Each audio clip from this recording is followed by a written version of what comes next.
Assalamualaikum warahmatullahi wabarakatuh. Kami dari kelompok 2 Tadris Kimia 2A akan menjelaskan Demokrasi Indonesia bagian 2. Hakikat, instrumentasi, dan praksis demokrasi Indonesia berlandaskan Pancasila, Undang-Undang Dasar Negara Republik Indonesia tahun 1945. Membangun argumen tentang dinamika dan tantangan demokrasi yang bersumber dari Pancasila. Demokrasi Pancasila, demokrasi yang dikendalikan oleh dua nilai, yaitu nilai hikmah dan nilai bijak.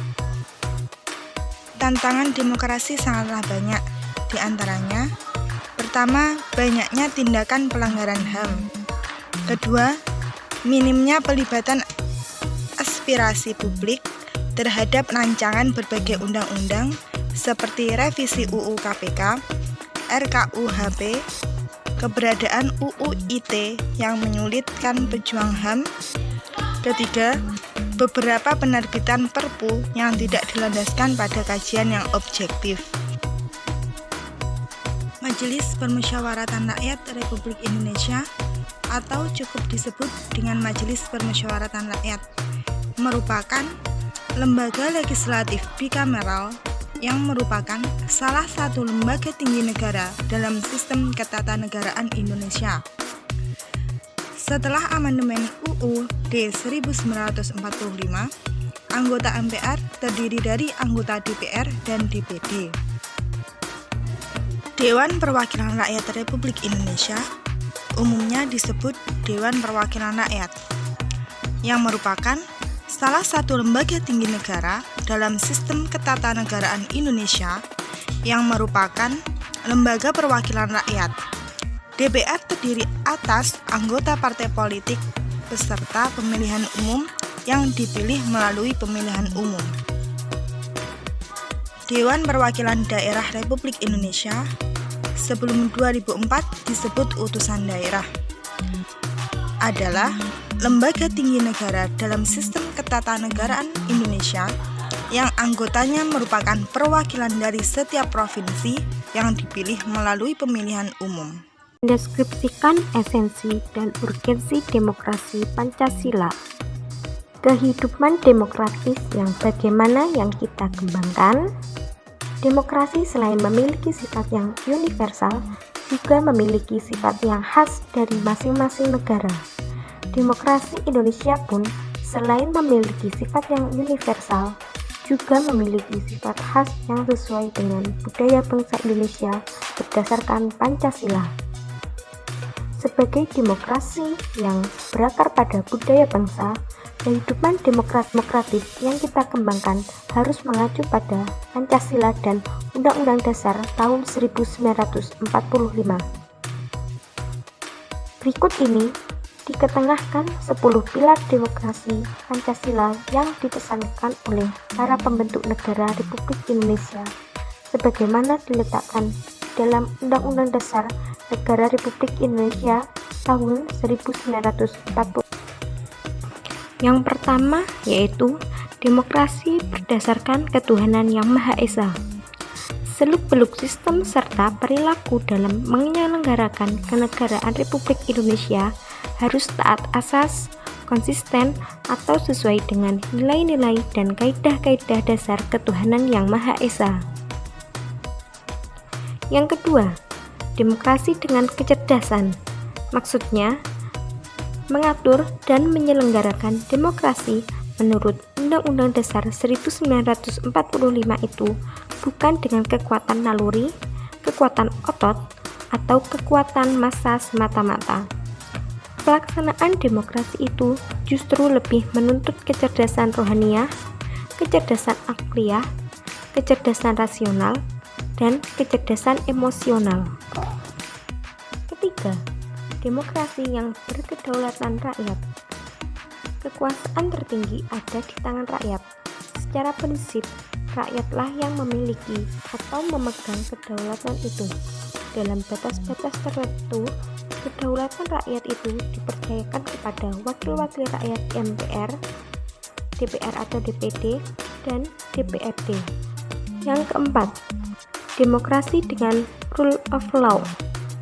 Kekuasaan negara Republik Indonesia harus mengandung, melindungi, serta mengembangkan kebenaran hukum, memberikan keadilan hukum, menjamin kepastian hukum, serta mengembangkan manfaat atau kepentingan hukum. Kelima, demokrasi dengan pembagian kekuasaan. Demokrasi menurut Undang-Undang Dasar 1945 bukan hanya mengakui kekuasaan negara Republik Indonesia yang tak terbatas secara hukum, melainkan juga demokrasi itu dikuatkan dengan pembagian kekuasaan negara dan diserahkan kepada badan-badan negara yang bertanggung jawab. Yang keenam, demokrasi dengan hak asasi manusia. Demokrasi menurut Undang-Undang Dasar 1945 mengakui hak asasi manusia yang tujuannya bukan saja menghormati hak-hak asasi tersebut, melainkan terlebih-lebih untuk meningkatkan martabat dan derajat manusia seutuhnya. Ketujuh, demokrasi dengan pengadilan yang merdeka. Demokrasi menurut Undang-Undang Dasar 1945 menghendaki diberlakukannya sistem pengadilan yang merdeka yang memberi peluang seluas-luasnya kepada semua pihak yang berkepentingan untuk mencari dan menemukan hukum yang seadil-adilnya. Kedelapan, demokrasi dengan otonomi daerah. Undang-Undang Dasar 1945 secara jelas memerintahkan dibentuknya daerah-daerah otonom besar dan kecil, yang ditafsirkan daerah otonom 1 dan 2. Dengan peraturan pemerintah, daerah-daerah otonom itu dibangun dan disiapkan untuk mampu mengatur dan menyelenggarakan urusan-urusan pemerintahan sebagai urusan rumah tangganya sendiri yang diserahkan oleh pemerintah pusat kepadanya. Yang kesembilan, demokrasi dengan kemakmuran. Jika dipertanyakan, where is the beef? Demokrasi menurut Undang-Undang Dasar 1945 itu ternyata ditujukan untuk membangun negara kemakmuran oleh dan untuk sebesar-besarnya rakyat Indonesia.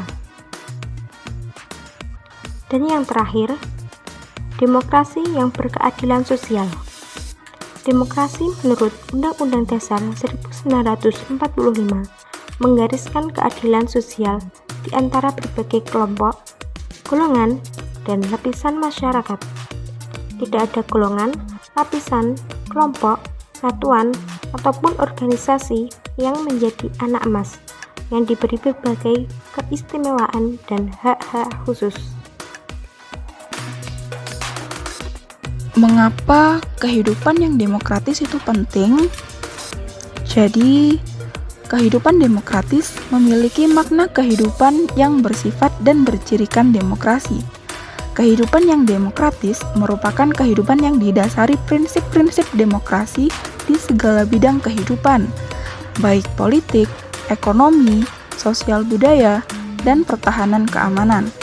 Kehidupan demokratis merupakan kehidupan yang penuh perdamaian, tanpa kekerasan dan pemaksaan kehendak, adanya kebebasan individu untuk menentukan nasibnya sendiri, saling menghormati adanya perbedaan, tetapi tetap memiliki tanggung jawab untuk mewujudkan ketertiban bersama. Bagaimana penerapan demokrasi dalam pemilihan pemimpin politik dan pejabat negara? Pemilihan umum merupakan pilar utama dari sebuah demokrasi. Melalui pemilihan umum, rakyat memilih wakilnya. Selanjutnya, para wakil rakyat ini diserai mandat kedaulatan rakyat untuk mengurusi negara. Melalui pemilihan umum, rakyat menunjukkan kedaulatannya dalam memilih pemimpin seperti presiden dan wakil presiden, anggota DPR, anggota DPD, dan anggota DPRD. Melalui pemilihan umum lokal yang disebut pilkada, rakyat juga menunjukkan kedaulatannya untuk memilih gubernur dan wakil gubernur, bupati dan wakil bupati, atau wali kota dan wakil wali kota. Sekian penjelasan dari kelompok 2. Apabila ada kurang lebihnya, mohon maaf. Terima kasih. Assalamualaikum warahmatullahi wabarakatuh.